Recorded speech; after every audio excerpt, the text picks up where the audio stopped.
तो मैं स्वागत करता हूँ आपका अमेजिंग इंजीनियर्स में। तो लास्ट लेक्चर में हमने centrifugal pump and different different type of pump देखे थे। आज के लेक्चर में हम डिस्कस करेंगे रेसिप्रोकेटिंग पंप क्या है, कौन से वेरियस टाइप्स होते हैं, उसका कंस्ट्रक्शन, उसका वर्किंग प्रिंसिपल और उनसे रिलेटेड एक इम्पॉर्टेंट कंसेप्ट। तो चालू करते हैं आज का लेक्चर। तो सबसे पहले देखते हैं कि रेसिप्रोकेटिंग पंप क्या होता है। तो लास्ट लेक्चर में हमने देखा था कि सेंट्रीफ्यूगल पंप होता है जो सेंट्रीफ्यूगल फोर्स पे वर्क करता है, जो बेसिकली एक मैकेनिकल एनर्जी को कन्वर्ट करता है हाइड्रोलिक एनर्जी में, और सेंट्रीफ्यूगल एक्शन वहाँ पे होने के कारण उसे हम लोग सेंट्रीफ्यूगल पंप है वो कहते हैं। रेसिप्रोकेटिंग पंप में क्या होता है, अगर mechanical energy is converted into hydraulic energy, या फिर जिसे हम लोग प्रेशर एनर्जी भी कहते हैं, किस प्रकार से, by sucking the liquid into the cylinder in which a piston is reciprocating.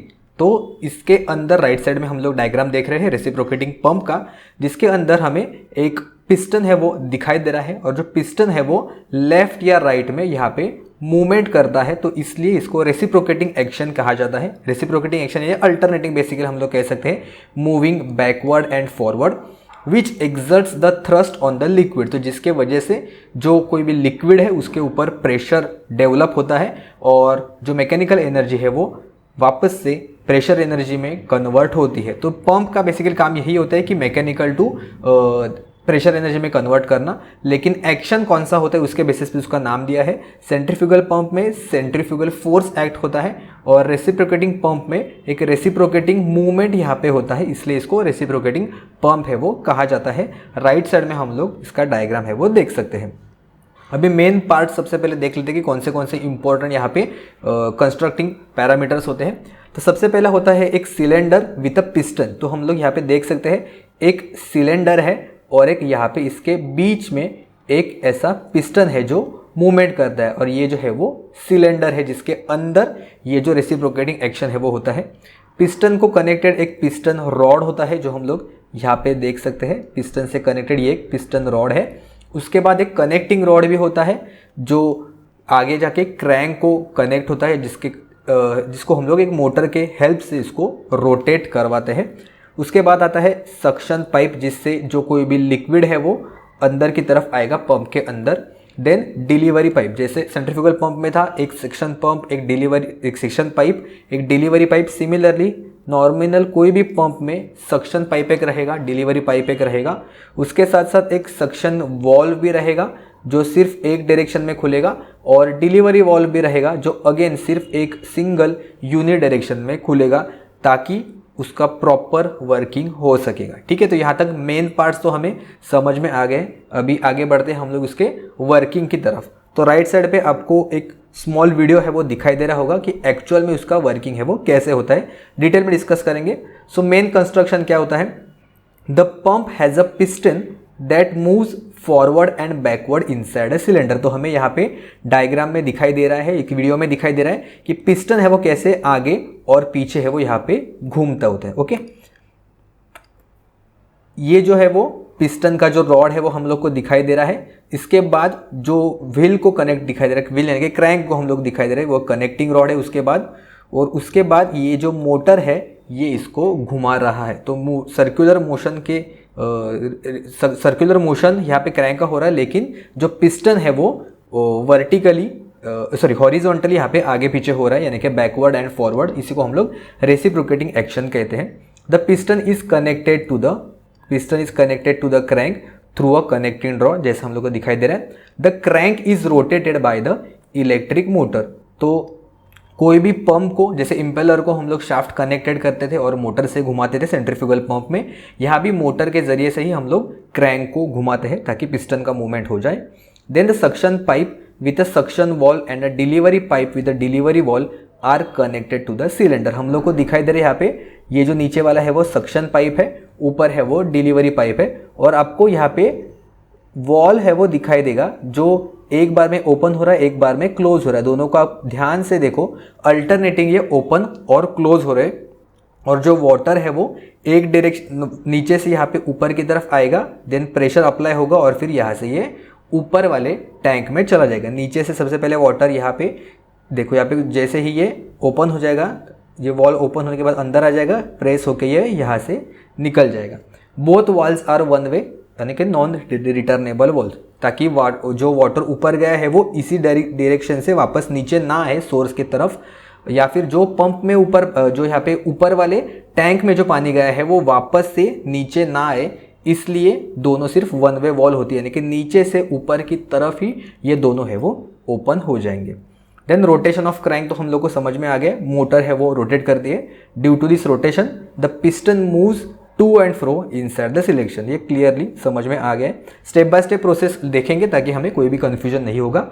तो सक्शन स्ट्रोक कैसे होगा, सक्शन स्ट्रोक में क्या हो जाएगा, 0 से 180 डिग्री तक इसका रोटेशन हो जाएगा। 0 डिग्री हम लोग यहाँ पे कंसिडर करेंगे और जो 180 डिग्री है वो हम लोग पॉइंट सी पे इसको कंसिडर करेंगे। यानी कि जब भी ये वाला जो सिलेंडर है वो 0 तरफ रहेगा, 0 डायरेक्शन में रहेगा, तब ये जब ये पिस्टन है वो सबसे लास्ट में रहेगा, यानी कि कुछ इस डायरेक्शन में रहेगा जब 0 डिग्री रहेगा तब। Okay, when the crank moves from A to C, यानी कि 0 से ये 180 डिग्री पे जब रोटेशन करेगा, the piston moves from left to right. तो पिस्टन कैसे मूवमेंट करेगा, यहाँ पे पिस्टन पीछे की तरफ आएगा। जब पिस्टन पीछे की तरफ आएगा तब ये नीचे से जो वाटर है वो ऊपर की तरफ आएगा, यानी कि इस पर्टिकुलर डायरेक्शन में अंदर आएगा। सक्शन लेके सक करेगा ये वाटर, जो कोई भी नीचे कोई भी कुआं रहेगा, संप रहेगा, तो उससे वाटर है वो खींचेगा जब ए से ये सी ट्रेवल करेगा तब। This movement creates a partial vacuum inside a cylinder. उसके वजह से क्या होगा, जब ये रॉड पीछे की तरफ जाएगा, पिस्टन पीछे की तरफ जाएगा, तब यहाँ पे पार्शियल वैक्यूम क्रिएट होगा और हम लोग कह सकते हैं कि यहाँ पे एक लो प्रेशर एरिया है वो क्रिएट होगा। यहाँ पे एक लो प्रेशर एरिया है वो क्रिएट होगा। हमने लास्ट लेक्चर में देखा था कि जो लिक्विड होता है वो हमेशा हाई प्रेशर से लो प्रेशर की तरफ फ्लो होता है, राइट। तो अगर हम लोग देखेंगे यहाँ नीचे की तरफ हाई प्रेशर एरिया है क्योंकि यहाँ पे वाटर है, और सक्शन होने के बाद यहाँ पे एक लो प्रेशर एरिया है वो क्रिएट हो जाएगा। यहाँ पे लो प्रेशर एरिया है वो क्रिएट हो जाएगा, जिसके वजह से जो वाटर है वो नीचे से ऊपर की तरफ यहाँ पे फ्लो होगा और पिस्टन पर्टिकुलर सिलेंडर में यहाँ पे आ जाएगा। फ्रॉम ए से लेके सी पे जब ये पिस्टन ट्रेवल करेगा, atmospheric pressure acting on the water in the sump pushes the water into the suction pipe. The suction valve opens and water enters the cylinder. ये जो सक्शन वॉल है ये सिर्फ एक ही डायरेक्शन में खुलता है, यानी कि सिर्फ ऊपर की तरफ ही वाटर को अलाउ करेगा। तब ये जो डिलीवरी वाला वॉल है ये क्लोज हो जाएगा, यहाँ पे ऊपर की तरफ वाटर नहीं जाएगा। The delivery wall remains close during the stroke. Okay, यहाँ तक क्लियर है। अभी नेक्स्ट में हम लोग end of the suction stroke यहाँ पे हो जाएगा एट 180 डिग्री एंगल पे, यहाँ पे एक्सट्रीम राइट पे पोजीशन पे आ जाएगा जैसे हमने देखा था, और सिलेंडर में पूरा का पूरा पानी भर गया। ये हो गया सक्शन पार्ट। अभी डिलीवरी स्ट्रोक देखेंगे। डिलीवरी स्ट्रोक में अभी 180 डिग्री से ये वापस 0 डिग्री पे या फिर 360 डिग्री पे हम लोग कंसिडर करेंगे, यानी कि ऐसे घूम के ये वापस यहाँ पे आ जाएगा। अभी 180 से 360 पे ट्रैवल करते वक्त क्या हो जाएगा, जो पिस्टन आइडियली इनिशियली मतलब स्टार्टिंग पोजीशन में यहाँ पे जब सी पे रहेगा तो कुछ इस तरीके से रहेगा, राइट। और ये अभी इसका जो मूवमेंट है वो ऐसे हो जाएगा जब ये सी से ए की तरफ ट्रैवल करेगा। ए पोजीशन पे आगे रहेगा, सी पोजीशन पे सबसे आखिर में रहेगा। तो राइट से लेके लेफ्ट पे ये पिस्टन है वो प्रेस करेगा, लेकिन इनिशियली क्या हुआ था, यहाँ पे पूरा पानी भर गया था सिलेंडर में, राइट। तो जैसे हम लोग पिस्टन इससे इसको प्रेस करेंगे तो उसका प्रेशर है वो बढ़ जाएगा और जो वाटर है वो अभी नीचे से ऊपर की तरफ चला जाएगा, क्योंकि अभी क्या हो जाएगा, प्रेशर यहाँ पे बढ़ गया। हम लोग जैसे ही पिस्टन का मूवमेंट हो जाएगा, अभी यहाँ पे जो वाटर है वो हाई प्रेशर बन जाएगा और ऊपर की तरफ यहाँ पे एक लो प्रेशर एरिया है वो क्रिएट हो जाएगा। तो इसके वजह से लो प्रेशर एरिया पहले से ही है basically comparison to this high water pressure. तो अगेन यहाँ पे वाटर है वो हाई प्रेशर से लो प्रेशर की तरफ फ्लो हो जाएगा। और ये जो नीचे वाला सक्शन वॉल है ये क्लोज होने के कारण वाटर नीचे वापस नहीं जाएगा, नहीं तो जो पहले पार्ट में हमने वाटर सक किया था वो अभी सेकेंड पार्ट ने नीचे चला जाएगा। तो ये पंप एक्चुअल में एक्चुअली वर्क नहीं करेगा अगर वन वे वॉल हमने नहीं रखा तो। ठीक है, क्लियर, यहाँ तक कोई भी डाउट नहीं है। इतना ही सिर्फ वर्किंग था।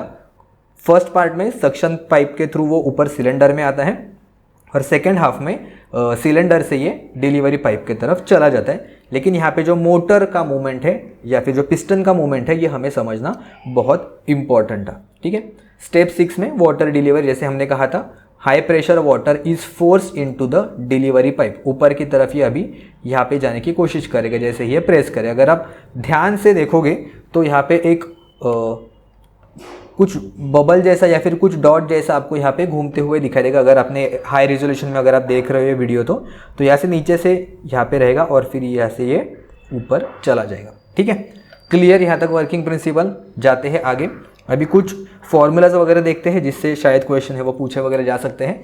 सो volume of the water delivered in 1 revolution और discharge of water in 1 revolution, तो कितने अमाउंट ऑफ कितने वॉल्यूम ऑफ वाटर है वो एक रिवोल्यूशन में डिस्चार्ज होता है या फिर सक किया जाता है या फिर ऊपर की तरफ भेजा जाता है, तो ये होता है area multiply by length of the stroke. तो वॉल्यूम क्या होता है, वॉल्यूम होता है basically area multiply by length होता है, करेक्ट, इसी से वॉल्यूम बनता है।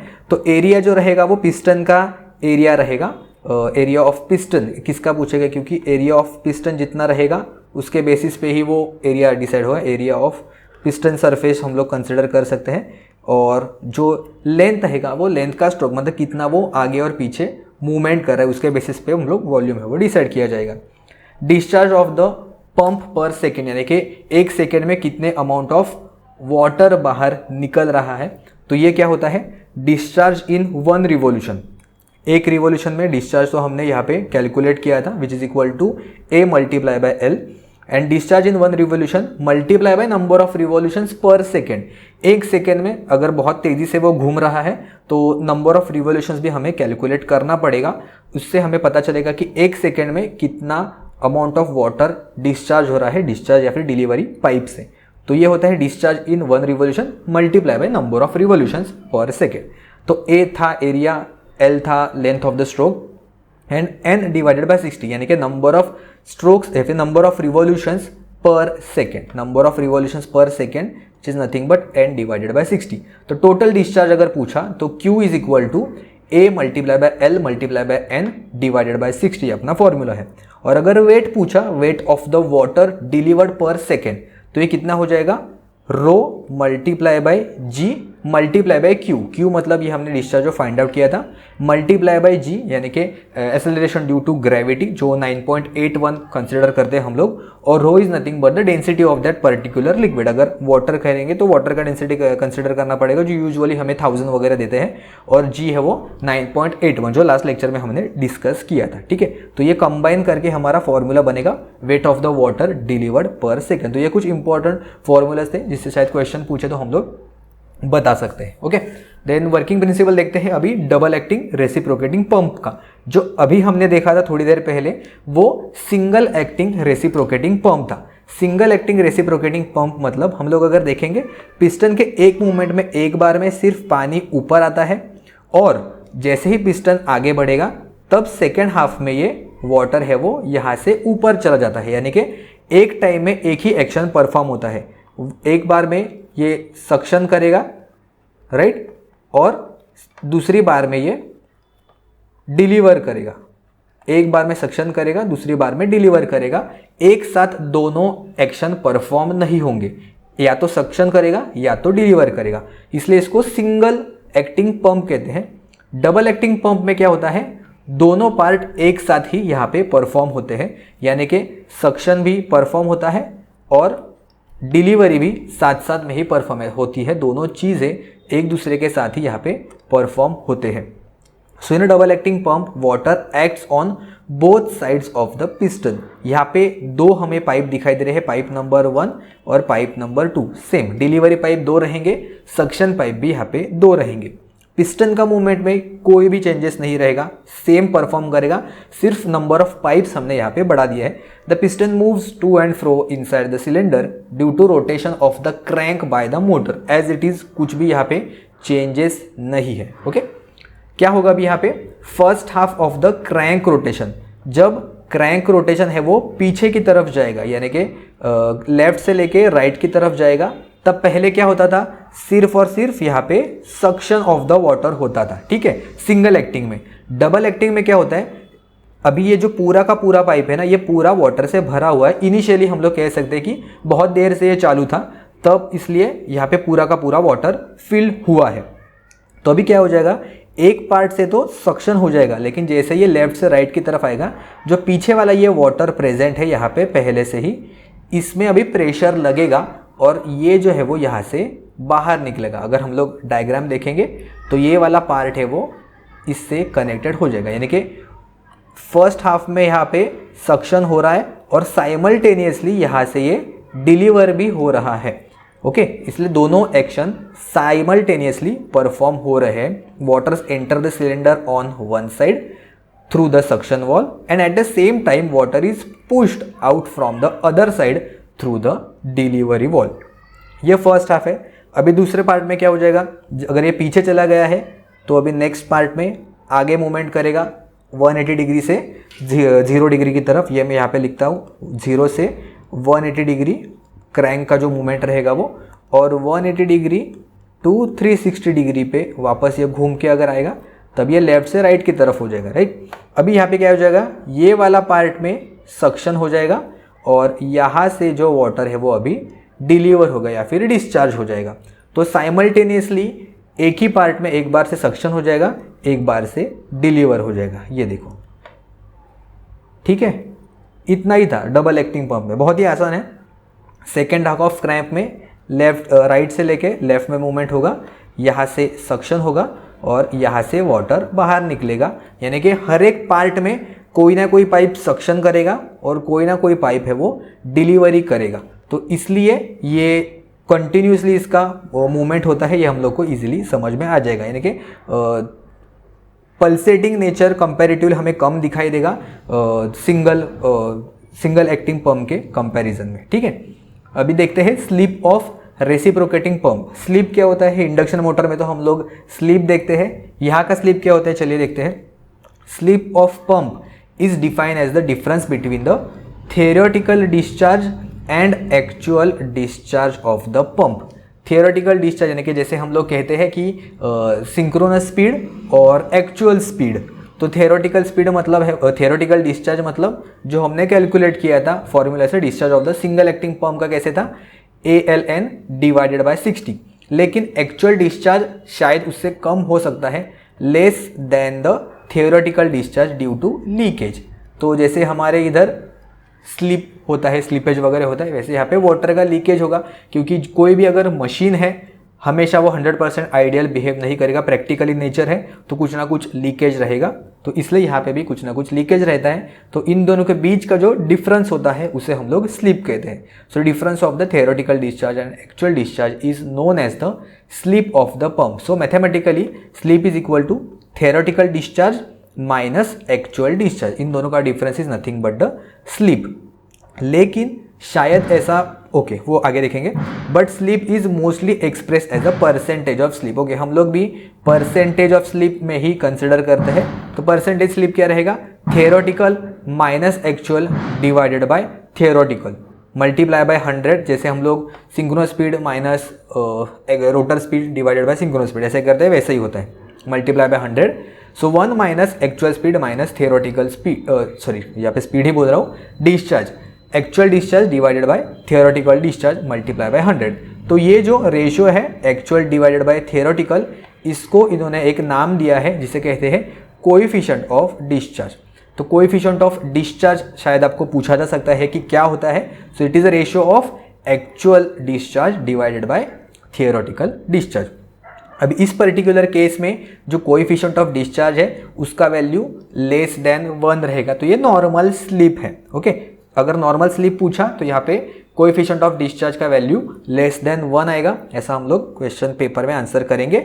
लेकिन निगेटिव स्लिप भी होता है, जैसे इंडक्शन मोटर में निगेटिव स्लिप भी होता है कि रोटर का जो स्पीड है वो एक्सटर्नली अगर हम लोग उसको बढ़ाएंगे सिंक्रोनस स्पीड से तो निगेटिव स्लिप भी हम लोगों को मिलता है।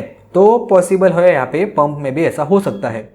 स्लिप तो देखा हमने क्या है, लेकिन अगर actual discharge is more than the theoretical discharge, theoretically तो इतना होना चाहिए लेकिन उससे ज़्यादा डिस्चार्ज हो रहा है, तो वहाँ पे हमें स्लिप है वो ऑब्वियसली निगेटिव दिखाई देगा। तो ऐसा क्यों होता है, किस वजह से हो सकता है, तो negative slip occurs when delivery pipe is short. जो डिलीवरी पाइप है वो शॉर्ट होता है और जो सक्शन पाइप है वो लॉन्ग होगा, और जो पंप है वो बहुत ही हाई स्पीड पे यहाँ पे रन कर रहा होगा। डिलीवरी पाइप यानी कि टॉप वाला वो शॉर्टर और सक्शन पाइप है वो लॉन्गर, और जो स्पीड है घूमने का पंप का वो बहुत ही हाई स्पीड पे रहेगा। तो इस पर्टिकुलर केस में जो अपना कोएफिशिएंट ऑफ डिस्चार्ज है वो ग्रेटर देन 1 रहेगा। सो नेगेटिव स्लिप के लिए अलग है और पॉजिटिव स्लिप के लिए अलग है। कोई भी एक ध्यान में रखो तो दूसरा वाला आप हम लोग उसको अपोजिट लिख देंगे, ठीक है। इजीली समझने के लिए डायग्राम का हम लोग हेल्प लेंगे। शॉर्टर डिलीवरी पाइप यहाँ पे हम लोग दिखाई दे रहा है, जो डिलीवरी पाइप है वो शॉर्टर है, लॉन्गर सक्शन पाइप है, और जो स्पीड है यहाँ पे जो मोटर से हम लोग घुमा रहे हैं वो हाई स्पीड है। तो टोटल 3 चीज़ें आपको ध्यान रखनी है, shorter delivery pipe, longer suction pipe and high speed. ये होता है नेगेटिव स्लिप के केस में, ठीक है।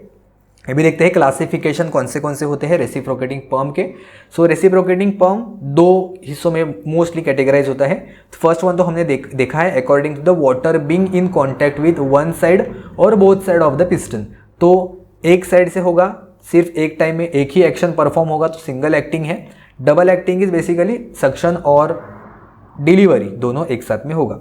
According to the number of cylinder भी होता है, अगर सिंगल सिलेंडर है तो यहाँ पे सिंगल सिलेंडर कहेंगे, डबल सिलेंडर वाला भी होता है और ट्रिपल सिलेंडर वाला भी होता है। डिपेंड करता है हमारा एप्लीकेशन कौन सा होता है, उसके बेसिस पे सारी चीज़ें है वो चेंज हो जाएगी। तो यहाँ पे डायग्राम में हमें 3 सिलेंडर वाला भी यहाँ पे दिखाई दे रहा है, ठीक है। यानी कि 3 पिस्टन यहाँ पे डिफरेंट है। अभी बढ़ते हैं क्वेश्चन एंड आंसर की तरफ, और कुछ जो पॉइंट है वो हम लोग कुछ जो थियरी है वो क्वेश्चन के हेल्प से भी कवर करेंगे। Okay, let's start now. So question number 1 is what role does the air vessel play in reciprocating pump concerning energy conservation and fluid flow. Air vessel हमने क्या है वो देखा नहीं है, तो उसके रिलेटेड देखते हैं। एयर वेसल यहाँ पे कुछ डिलीवरी पाइप है वहाँ पे भी कनेक्ट हो सकता है, और जो सक्शन पाइप है वहाँ पे भी कनेक्ट हो सकता है, जैसा हम लोग डायग्राम में देखते हैं। तो इसका काम क्या है एयर वेसल का? It is use to get a continuous supply of liquid at a uniform rate. हमें यूनिफॉर्म रेट में जो continuously supply of the liquid होना चाहिए उसके लिए हम लोग यूज़ करते हैं। It is use to save the power required to drive the pump. तो अगर हम लोग एयर वेसल कनेक्ट करेंगे तो इससे रिक्वायर्ड पावर होती है एक कांस्टेंट आउटपुट पाने के लिए या फिर यूनिफॉर्म रेट के लिए, तो वो भी हमारा कम लगेगा, पावर कंजम्पशन कम लगेगा। And to run the pump at much higher speed without any danger of the separation. तो एडवांटेज ही है, यूनिफॉर्म रेट पे हमें आउटपुट मिलेगा to get a continuous supply of liquid at uniform rate, save the power and higher speed पे हम लोग इसको रन कर सकते हैं। ज़्यादा इन डिटेल में इसके वर्किंग प्रिंसिपल पे नहीं जाते हैं, वो हमारे लिए इतना इंपॉर्टेंट नहीं रहेगा। तो इसलिए सिर्फ क्वेश्चन के हेल्प के लिए उसका वर्किंग प्रिंसिपल क्या होता है या फिर एडवांटेजेस क्या है वो डिस्कस करेंगे। सो ऑप्शन से देखेंगे, it decreases the pump stroke length for higher efficiency, it allows air to mix with the fluid for enhanced lubrication to obtain the fluid at a uniform discharge rate, and option 4 is to it increases pressure to maintain the flow in high altitude application. तो जैसे हमने advantage में देखा था, to obtain the fluid at a uniform discharge rate, ये इसका correct answer होगा। Next question is negative slip occurs in reciprocating pumps when the delivery pipe is. Delivery pipe कैसा होना चाहिए? Long, suction pipe short, and pump is running at the slow speed, या फिर उसके permutation combination दिए हैं इन्होंने, 4 यहाँ पे दिए हैं ऑप्शंस। तो डिलीवरी पाइप कैसा होना चाहिए? तो डायग्राम में हमने अच्छे से देखा था, डिलीवरी पाइप है वो शॉर्टर इन नेचर होना चाहिए, सक्शन पाइप है वो लॉन्गर होना चाहिए, और जो रोटेशन है स्पीड का, उसका पंप का जो स्पीड है वो हाई स्पीड होना चाहिए। तो स्लो स्पीड वाले ऑप्शन सबसे पहले हम लोग हटा देंगे। अभी बचा ये दो, कन्फ्यूजन भी हुआ तो भी हम लोग हाई स्पीड में ही यहाँ पे टिक करके आएंगे ताकि हमारे गलती होने के चांसेस कम हो जाएंगे। तो डिलीवरी पाइप कैसा होना चाहिए? शॉर्टर, एंड सक्शन पाइप यहाँ पे लॉन्गर होना चाहिए। तो डायग्राम से हमें अच्छे से याद रहेगा, इसलिए मैंने डायग्राम भी प्रोवाइड कर दिया है, ठीक है। बढ़ते हैं आगे। The work save by fitting an air vessel to a single reciprocating pump is dash. Air vessel connect करने से सिंगल रेसिप्रोकेटिंग पंप में कितना वर्क सेव होता है परसेंटेज में, ऐसा इन्होंने पूछा है। The percentage of work save in a pipe friction by fitting air vessel in case of single acting pump में, तब 84.8% इतना वर्क सेव होता है सिंगल एक्टिंग पंप में जो बहुत ही ज़्यादा नंबर है। और डबल एक्टिंग पंप में 39.2, तो सिंगल एक्टिंग में उसका बहुत ज़्यादा वेटेज है उसका, फिर उसका बहुत ज़्यादा एडवांटेजेस है as compare to the double acting pump. तो ये 2 नंबर आपको ध्यान होना चाहिए। सिंगल में परसेंटेज ज़्यादा है, डबल में कम है, इनवर्स इन नेचर है। ओके, हमेशा डबल एक्टिंग में आपको लगेगा ज़्यादा रहेगा, जैसे half wave rectifier, full wave rectifier, हमें लगता है कि इफिशिएंसी यहाँ पे फुल वेव में ज़्यादा मिलता है। सिमिलरली ऐसे कंसेप्ट यहाँ पे मत लगाना, सिंगल एक्टिंग में वर्क परसेंटेज यहाँ पे ज़्यादा सेव हो जाएगा। तो सिंगल एक्टिंग ही पूछा, सिंगल रेसिप्रोकेटिंग, तो 84.8% यहाँ पे करेक्ट ऑप्शन हो जाएगा। Question number 4 is which of the following is not a component of a reciprocating pump. तो हमने सक्शन पाइप तो देखा था, स्फीयर के बारे में हमने नहीं सुना था। ओके, टिक नहीं करता हूँ ये, हाँ, स्फीयर के बारे में नहीं सुना था। स्ट्रेनर और सिलेंडर, सिलेंडर तो होता है, सक्शन पाइप तो होता है, तो ऑप्शन नंबर 1 और 4 तो नहीं हो जाएंगे यहाँ पे, क्योंकि इन्होंने नॉट पूछा है, नॉट इन्होंने पूछा है। तो 4 ऑप्शन में से कौन सा कंपोनेंट नहीं है, ये बेसिकली क्वेश्चन है। सक्शन पाइप होता है, सिलेंडर भी होता है। स्ट्रेनर हमने लास्ट लेक्चर में कवर किया था, अगर जिनको याद है वो, सेंट्रीफ्यूगल पंप में स्ट्रेनर और जो फुटवॉल है वो नीचे यहाँ पे कनेक्ट होते हैं। सो स्ट्रेनर क्या करता है, तो बेसिकली एक मेश स्क्रीन होती है वहाँ पे, मतलब जाली होती है जो ब्लॉकेज करता है लार्ज डेब्रिज को, यानी कि कोई भी अनवांटेड अगर कोई कचरा अंदर आ रहा है, कोई भी अगर वेल से या फिर जिस जगह से हम लोग पानी को सक कर रहे हैं, so it is basically a filter जो फिल्टर आउट करेगा अनवांटेड चीज़ों को, यानी कि जो कचरा वगैरह उसको फिल्टर आउट करेगा। और जो फुटवॉल होता है वो भी यहाँ पे हमने सिंगल डायरेक्शनल ओपनिंग वॉल जो देखा था, जो सिर्फ अंदर की तरफ पानी को खींचने का काम करेगा, यानी कि सिर्फ ये एक ही डायरेक्शन में ओपन हो जाएगा, ऐसे सिर्फ एक ही डायरेक्शन में ओपन हो जाएगा, वही वॉल है,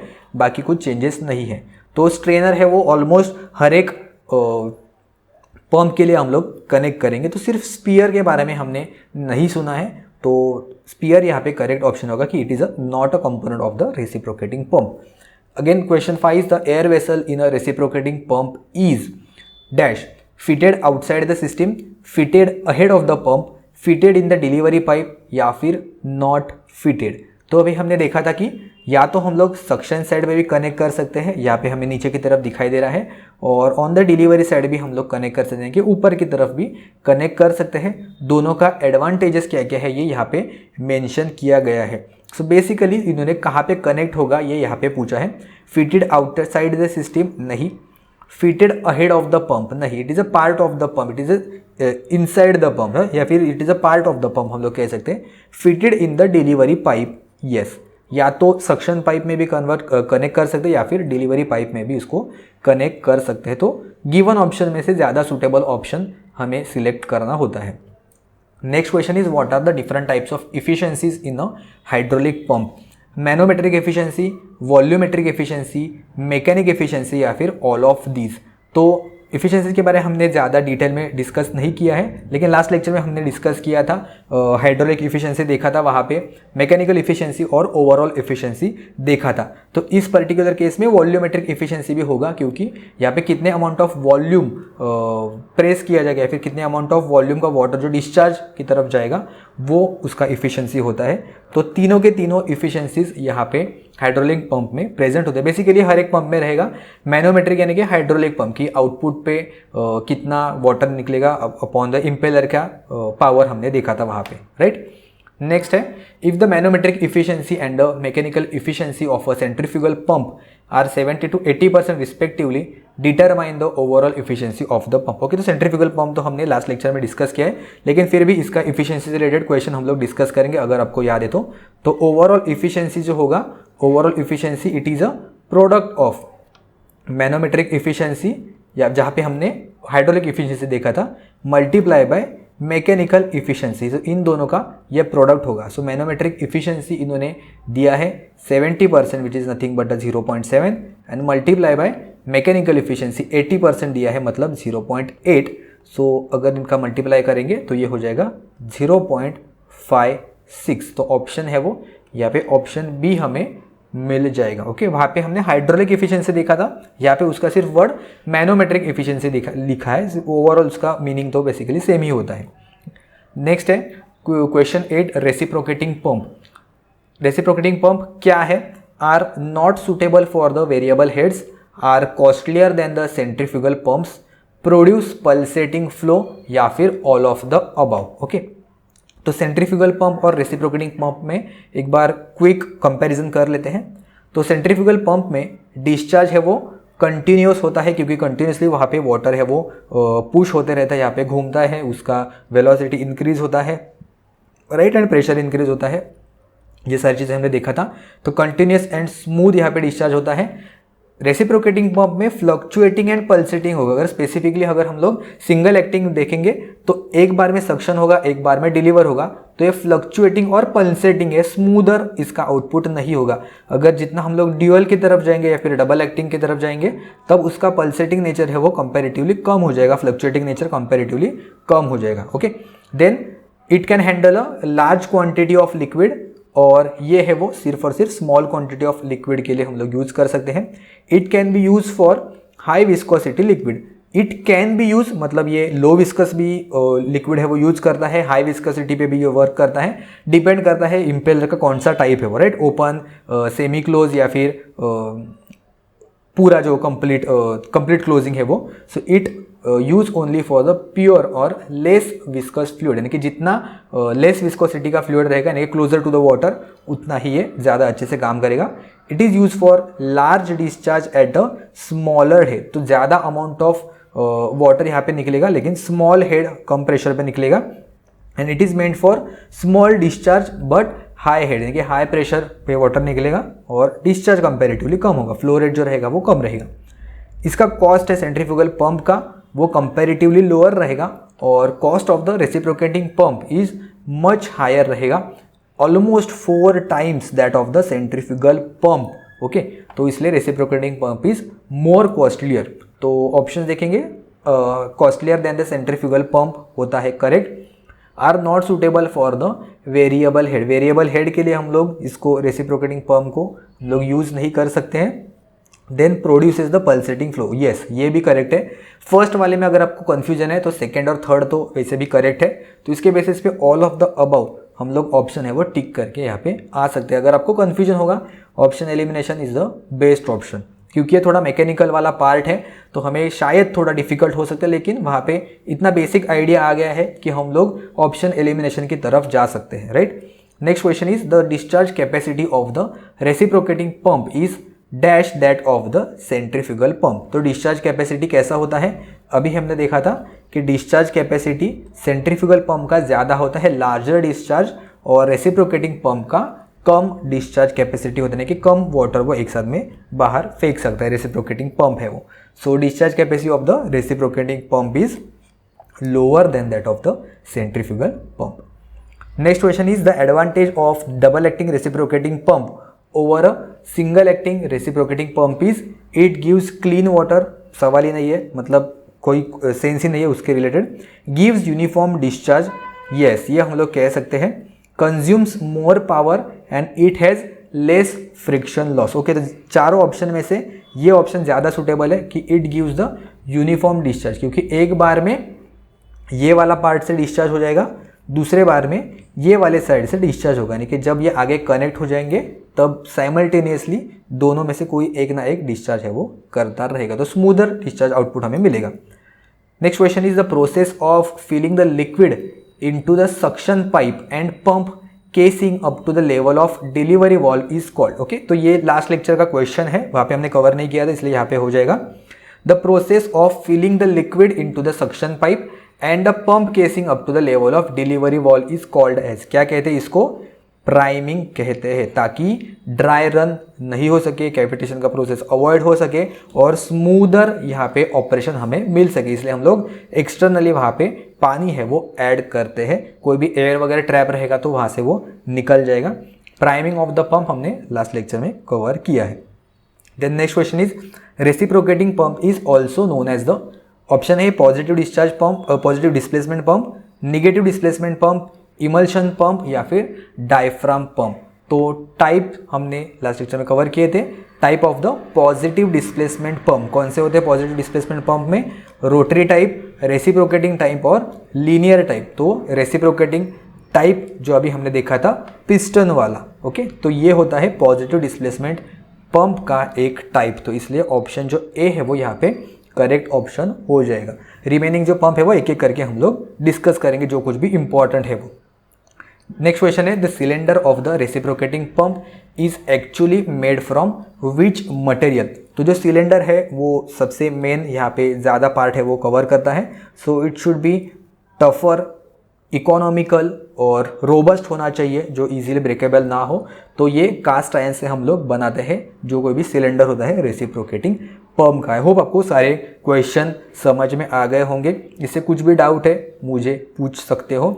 और हमारा एक फुल कोर्स भी है, तो जो लोग ये यूट्यूब पे वीडियो देख रहे हैं उनके लिए बताओ, तो हमें ऑलमोस्ट जो कोई भी इंपॉर्टेंट पॉइंट्स है, इंपॉर्टेंट लेक्चर है, वो सारे के सारे टेक्निकल सब्जेक्ट जैसे सिलेबस में दिया है वो कवर कर रहे हैं अलॉन्ग विद द MCQs।